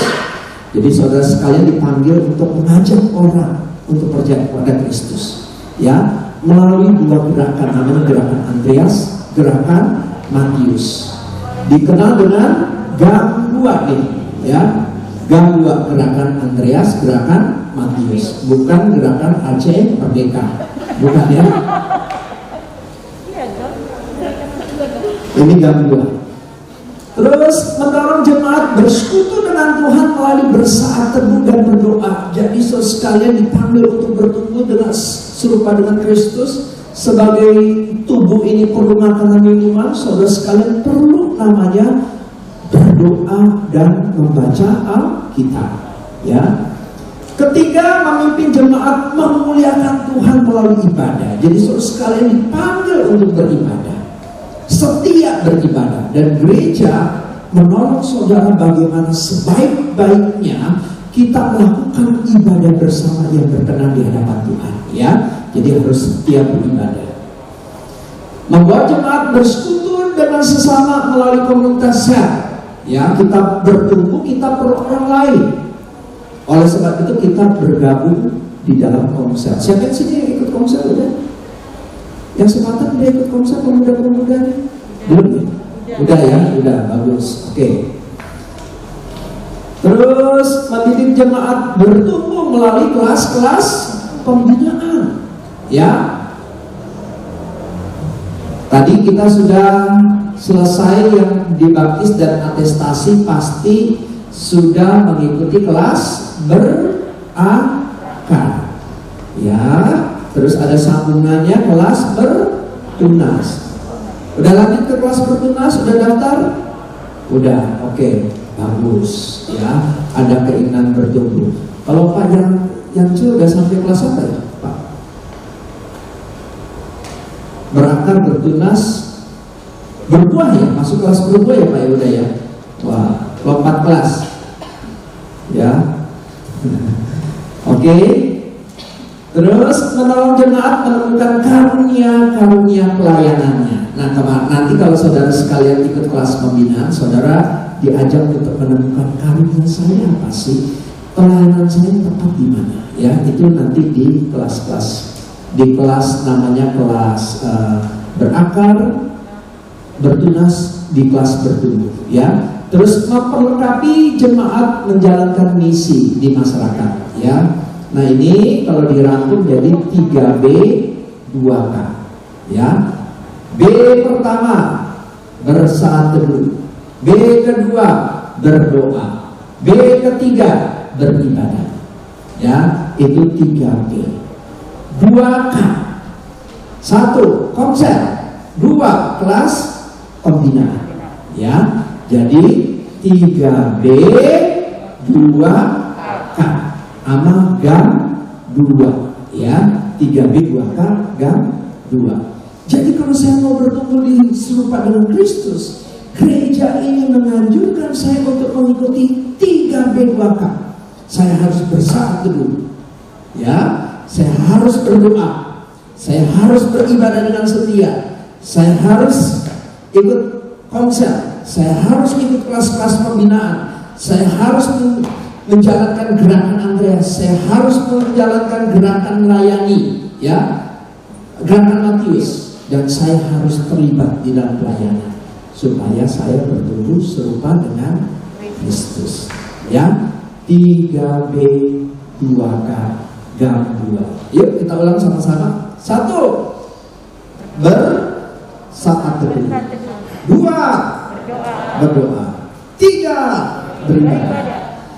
K pertama. K kedua. Pasmengan. G pertama. Yes. G kedua. G ketiga.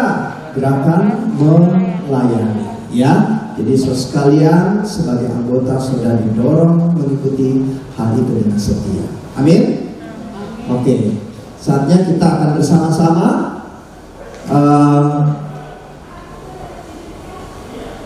mengucapkan janji keanggotaan. Janji keanggotaan jemaat GKBJ Cengkareng. Saat ini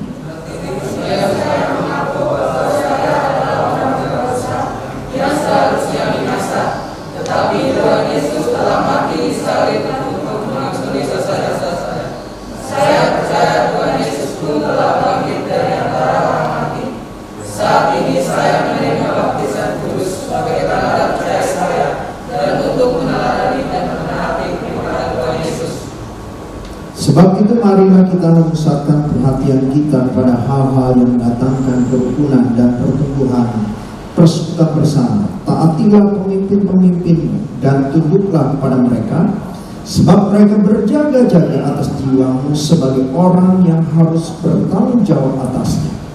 Dengan jalan itu mereka akan melakukan dengan gembira, bukan dengan keluh kesah, sebab itu tidak akan membawa keuntungan bagimu. Saya berjanji akan melindungi kesatuan gereja saya dengan bersikap mengasihi anggota yang lain, dengan menolak untuk menggosip, dengan menuruti para pemimpin yang sesuai firman Tuhan. Jadi hendaklah saudara saling menyambut ke dalam gereja sama seperti Kristus menyambut saudara dengan hangat. Dengan demikian Allah akan dipermuliakan. Saya berjanji akan mengikut tanggung jawab gereja saya, dengan berdoa bagi pertumbuhannya, dengan mengundang orang-orang yang tidak bergereja ke gereja, dengan menyambut hangat orang-orang yang berkunjung. Allah yang memberikan gembala-gembala dan pengajar-pengajar untuk memperlengkapi orang-orang kudus bagi pekerjaan pelayanan, bagi pembangunan tubuh Kristus. Dan janganlah tiap-tiap orang hanya memperhatikan kepentingannya sendiri, tetapi kepentingan orang lain juga. Hendaklah kamu dalam hidupmu bersama-sama menaruh pikiran dan perasaan yang terdapat juga dalam Kristus Yesus, yang mengambil rupa seorang hamba. Saya berjanji akan melayani gereja saya dengan menunjukkan dunia yang dapat saya, dengan diperlengkapi untuk melayani oleh para hamba Tuhan, dengan mengembangkan hati seorang hamba. Janganlah kita menjauhkan diri dari pertemuan-pertemuan ibadah kita, tetapi marilah kita saling menasihati. 1/10 dari seluruh penghasilanmu adalah milik Tuhan, dan itulah persembahan kudus. Saya berjanji akan menunggu kesaksian dari gereja saya, dengan setia mematuhi kebaktian, dengan hidup saleh, dengan memberi secara teratur. Oke, saudara sekalian sudah menyatakan janji keanggotaan saudara, dan saudara kiranya senantiasa ingat janji ini. Saudara dipanggil untuk bertumbuh dan terlibat di dalam kegiatan-kegiatan gereja seperti yang sudah saudara nyatakan pada hari ini. Ya, saya persilakan terlebih dahulu bagi mereka yang dibaptis boleh duduk dulu. Yang atestasi diharapkan tetap di depan untuk didoakan.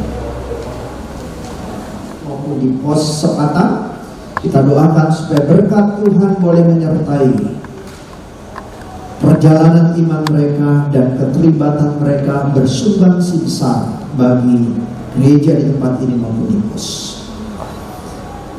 Bapa di dalam kerajaan surga, kiranya berkat-Mu boleh turun kepada saudara-saudara kami yang ingin bergabung menjadi anggota gereja di tempat ini maupun di pos di bawah naungan GKBJ Cengkareng. Kiranya Engkau menolong mereka ya Tuhan, menjadi jemaat yang bertumbuh di dalam iman mereka. Mereka semakin serupa dengan Kristus dan terlibat membangun tubuh Kristus, membangun bait Allah di tempat-Mu, sehingga ya Tuhan melalui mereka banyak jiwa-jiwa yang dimenangkan, melalui mereka banyak jiwa-jiwa yang dilayani, dipimpin untuk boleh bertumbuh. Kiranya berkat-Mu boleh turun atas mereka, memampukan mereka, dan membuat mereka memiliki hidup yang berharga, berarti, dan memuliakan nama Tuhan senantiasa. Dengar seluruh doa hamba-Mu ini ya Tuhan. Kiranya berkat dari Allah Bapa, Allah Roh Kudus, Tuhan Yesus Kristus menyertai anak-anak-Mu di tempat ini, memuliakan nama Kau senantiasa. Amin. Ya, silakan duduk. Mari kita masuk dan doa. Bapa di dalam kerajaan sorga, kami bersyukur saudara-saudara kami yang ada di tempat ini saat ini menyatakan iman mereka di hadapan Engkau, di hadapan jemaat-Mu, dan di hadapan sejahat, bahwa mereka adalah milik-Mu. Mereka mengakui akan jasa Kristus dalam hidup mereka yang menganugerahkan hidup kekal kepada mereka. Bapa, kiranya iman yang mereka nyatakan ini iman yang senantiasa Tuhan jaga. Iman yang mereka nyatakan ini senantiasa Tuhan pimpin untuk semakin hari semakin bertumbuh. Kiranya perjalanan iman mereka tidak hanya sampai kepada baptisan, tetapi mereka senantiasa boleh bertumbuh semakin serupa dengan Kristus, dan juga menjadi jemaat yang turut terlibat membangun tubuh-Mu di gereja-Mu di tempat ini maupun di pos ya Tuhan, sehingga melalui mereka banyak jiwa-jiwa yang dimenangkan. Melalui kesaksian hidup mereka boleh menarik orang untuk percaya, dan mereka boleh menjadi jemaat yang terlibat di dalam pelayanan-pelayanan, sehingga gereja-Mu boleh semakin hari semakin bertumbuh. Tuhan, pimpin mereka, sertai mereka, dan berkat-Mu boleh menyertai mereka. Kiranya kasih daripada Allah Bapa, kasih daripada Allah Roh Kudus, kasih dan pimpinan penyertaan dari Tuhan Yesus memimpin iman-Mu senantiasa bertumbuh sampai bertemu dengan Tuhan. Di dalam nama Tuhan Yesus kami panjatkan doa kami. Amin. Baptisan Kudus, kepada teman-teman yang akan dibaptis, saya undang untuk berdiri. Nanti akan dipanggil sesuai dengan nomor urutan. Ya. Oke. Kita mempersiapkan hati kita nyanyikan lagu Mengikut Yesus Keputusanku.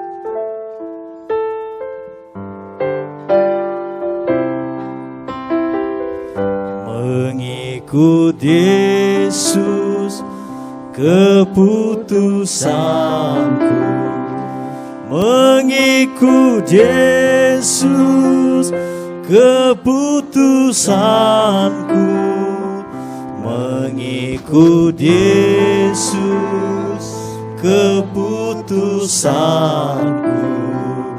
Ku tak ingkar,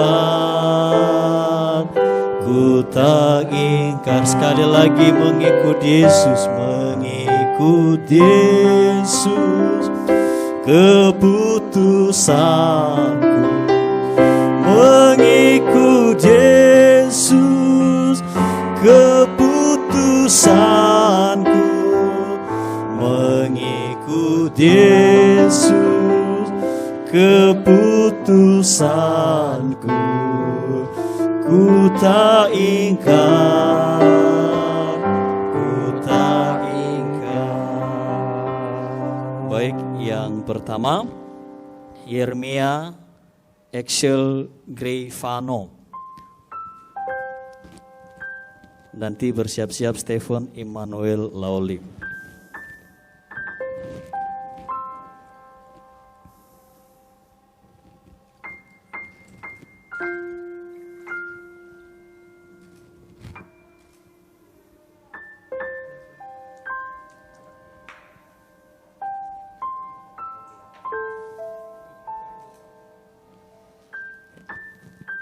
Saya selaku hamba Yesus Kristus membaptis engkau, Yeremia Isya Grifano, dalam nama Bapa, Anak, dan Roh Kudus. Amin.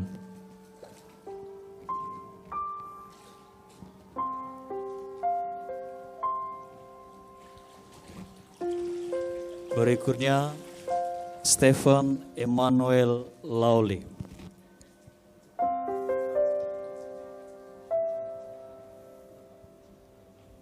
Bersiap-siap Sandy Setia Saputra.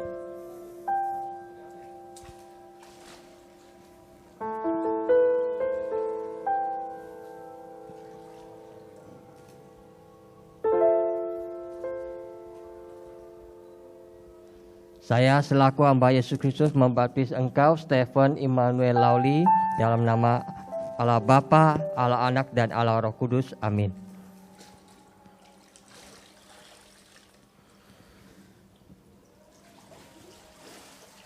Berikutnya Sandy Setia Saputra.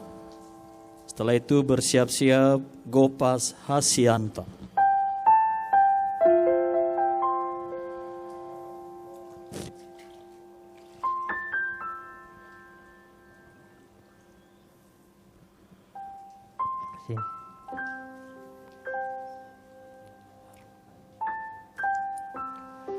Saya selaku hamba Yesus Kristus membaptis engkau dalam nama Bapa, Anak, dan Roh Kudus, Saudara Sandy Setia Saputra.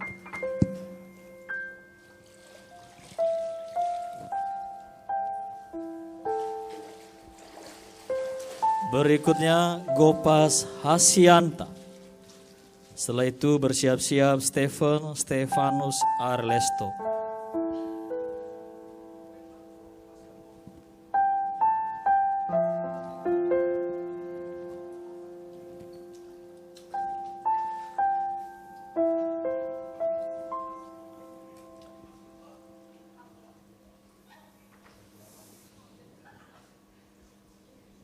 Saya selaku hamba Yesus Kristus membaptis engkau, Gopas Hasianta, dalam nama Allah Bapa, Allah Anak, dan Allah Roh Kudus. Amin.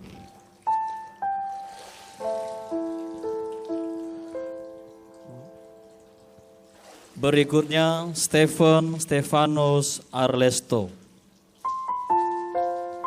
Setelah itu siap-siap Laura Blensky.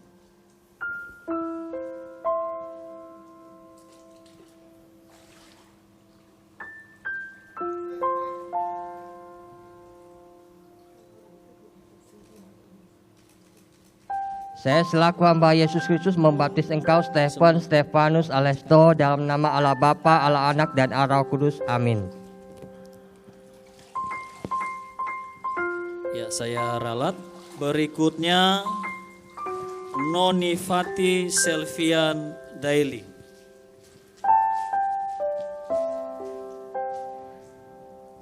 Setelah itu siap-siap Orpa Novita Masneno.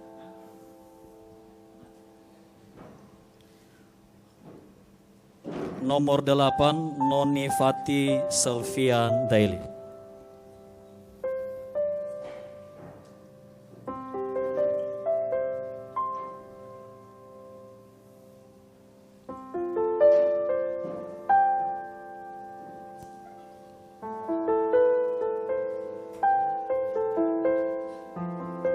Saya selaku hamba Yesus Kristus membaptis engkau, Noni Fatia Selvian Daily, dalam nama Allah Bapa, Allah Anak, dan Allah Roh Kudus. Amin.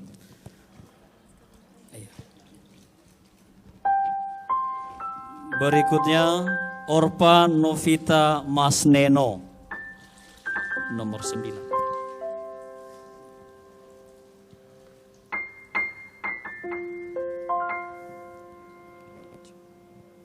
Siap-siap Mariska Yulisa Puas.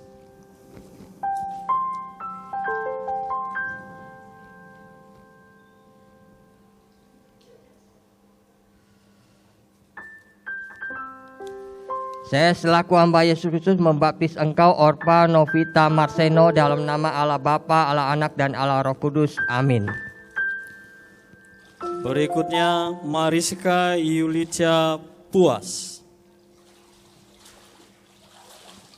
Setelah itu siap-siap Kesia Keren Hapuk Tobing.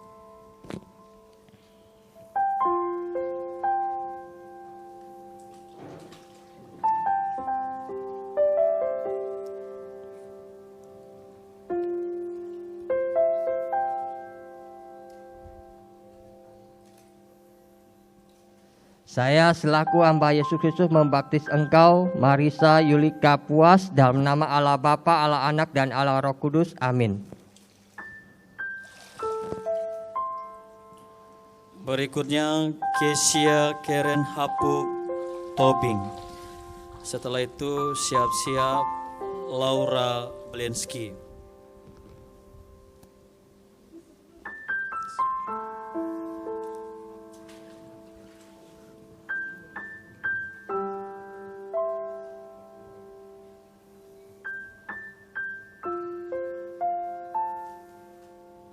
Nomor 11, Pak. Saya selaku hamba Yesus membaptis engkau Kesia Karen Hapuk Tobing dalam nama Allah Bapa, Allah Anak dan Allah Roh Kudus. Amin. Berikutnya Laura Blensky. Setelah itu siap-siap Vanessa Valerie.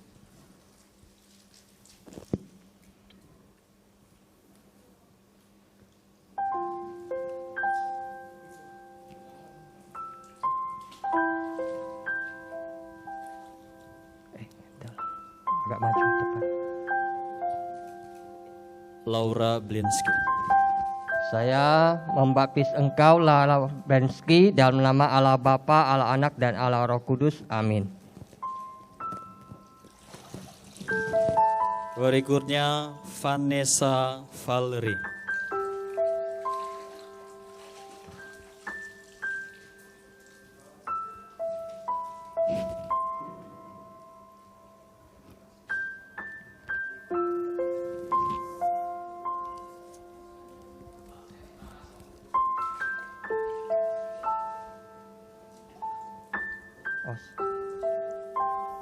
Vanessa Valerie.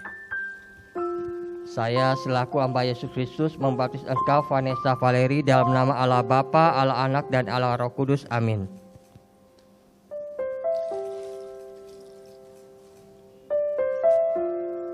Sudah. Sebagai tanda bahwa kita sudah lahir baru, dan sebelum dipanggil satu-satu untuk diserahkan, kita nyanyikan lagu Saya Mau Iring Yesus dengan sikap hati yang sungguh-sungguh bahwa kita mau setia ikut Yesus sampai selama-lamanya. Saya mau iring Yesus, saya mau iring Yesus sampai selama-lamanya. Meskipun saya susah menderita dalammu,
Berikutnya Cindy Setia Saputra.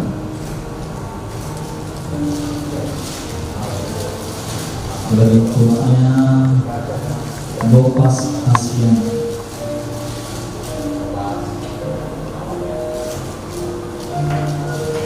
Berikutnya Stefanus Arlesto.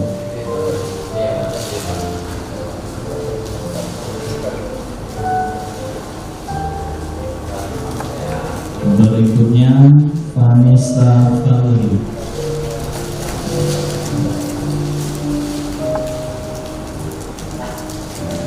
Berikutnya Laura Blenski.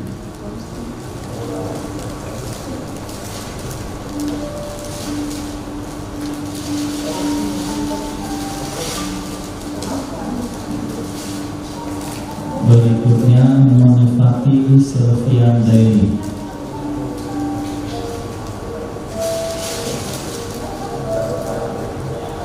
Berikutnya Orpa Novita Mas Neno.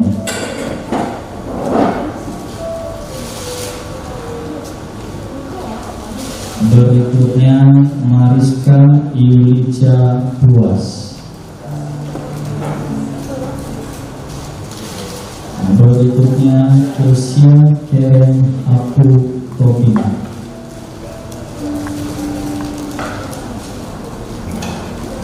Berikutnya Yance Daniel Roma Kiti.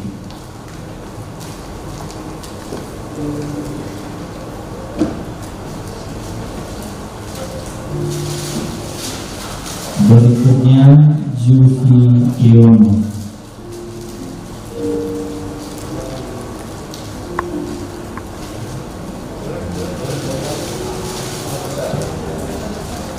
Berikutnya Ida Francisca.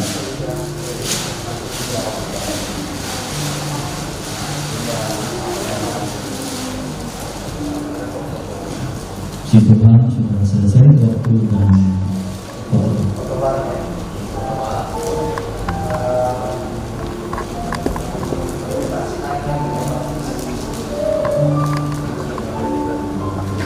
Perempuan di bawah aja laki naik.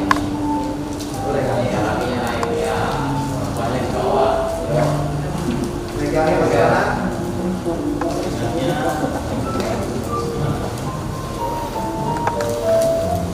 Megangnya kayak kopas. Sebentar ya. Tadi Pak Yantonya fotonya belum dapat, dibilang aja ya. Belum dapat ya? Iya. Ayo, dua ini yang sama sebelahnya. Pak, mau dikasih aplikasinya Pak? Saya berpegang.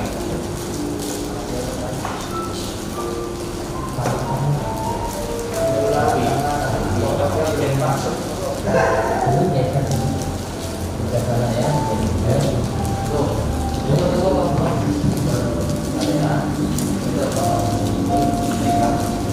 Ya, sudah.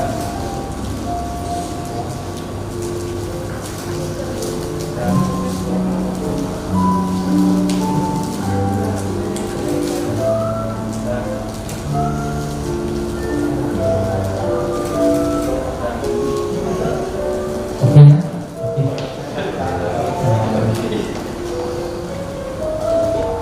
Oke. Lalu ini geser dulu. Ini Mana nih kurang tengah? kurang tengah. Kamu geser dulu. Oh.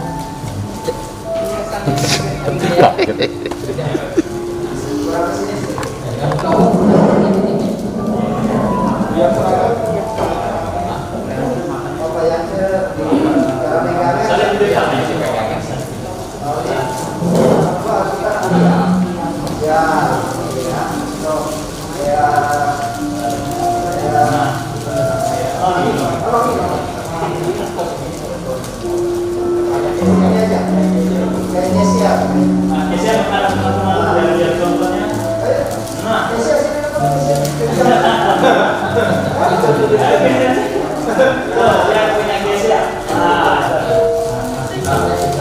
model ya. Kiri sedikit. Kita di tangan kiri. Yang baris belakang geser kanan, geser kanan. Geser kaki kiri, geser kanan. Ya. Lagi semuanya ya. Lagi. Ya. Udah apa? Ya.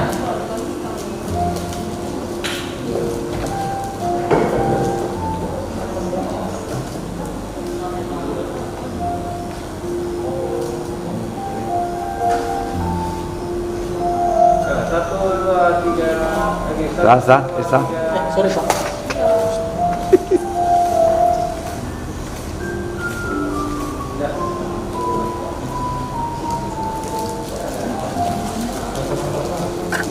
Mau dengan apa jumat nih? Buka masker bisa nggak ya? Kalau mau buka masker nggak? Buka masker tapi jangan boleh ngomong. Pokoknya ayo majelis selamat Tuhan. Kayak tadi. Boleh buka masker satu kali ya, tapi jangan bicara. Jangan bicara. Bang.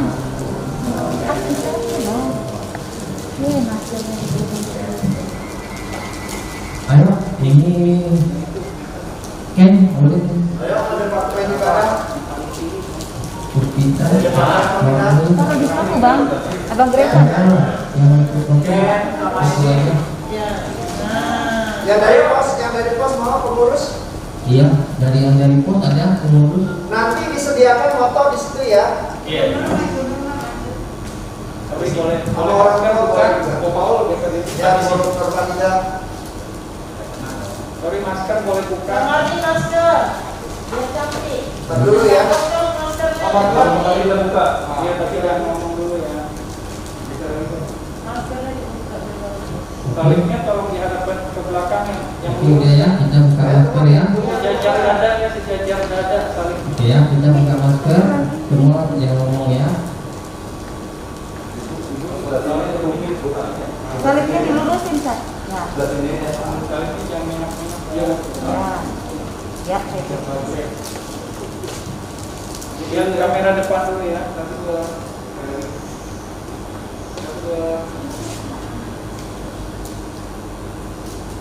Oke.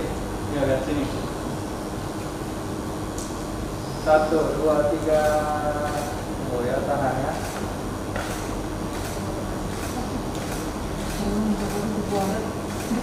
Oke. Memimpin perjalanan iman mereka hingga mereka terus mengalami Tuhan akan perjumpaan pribadi dengan Engkau dan mengalami pertumbuhan di dalam iman mereka.